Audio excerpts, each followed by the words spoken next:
Salam bahagia bagi kita semua, saudara sekalian yang dikasihi oleh Tuhan.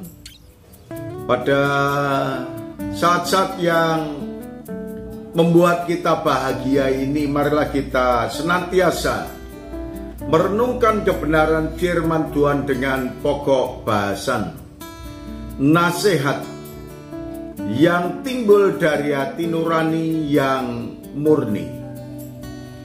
Firman Tuhan yang terdapat dalam kitab 1 Timotius pasal yang pertama ayat 3 sampai dengan ayat yang kelima berkata kepada kita, ketika aku hendak meneruskan perjalananku ke wilayah Makedonia, aku telah didesak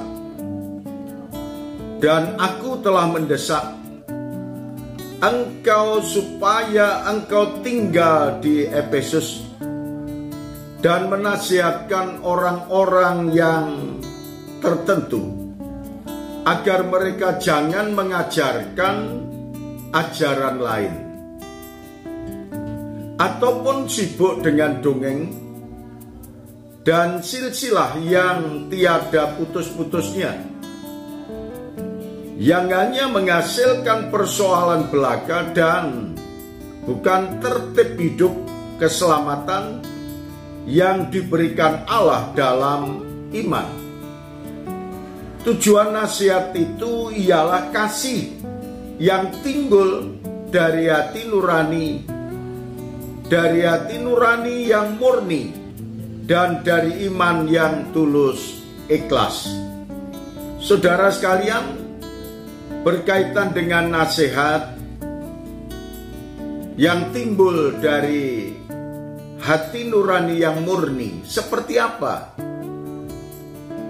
Tuhan mengajarkan kepada kita bahwa kasih yang mendasari dalam kehidupan kita, dan itu yang seringkali muncul dalam hati nurani kita, sehingga banyak orang yang sudah diselamatkan, mereka memiliki hati nurani yang murni untuk berbuat kasih, menunjukkan kehidupannya secara kasih dengan mewujud nyatakan berbagai macam hal, termasuk peduli kepada orang yang sangat-sangat membutuhkan dan rela membantu orang-orang lain dengan tulus ikhlas.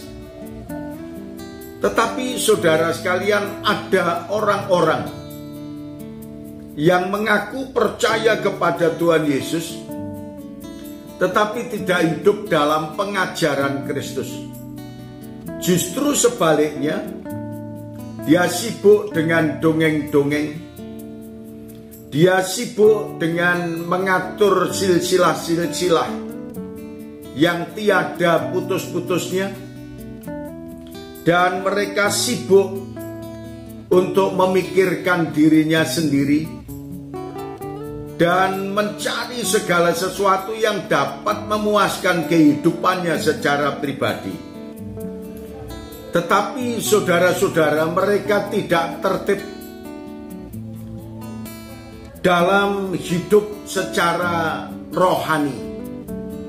Sebagai orang yang sudah diselamatkan, mereka tidak hidup dalam imannya, justru mereka menekankan perkara-perkara yang masih duniawi dan yang membawa keuntungan pribadi, yang memberikan sukacita dalam kehidupannya, tetapi tidak menyenangkan hati Tuhan. Marilah saudara sekalian, kita belajar dari kelemahan orang lain, tetapi kita akan membangun kehidupan kita secara rohani dengan sebaik-baiknya. Niscaya Tuhan memberkati kepada setiap orang yang melakukan perintahnya.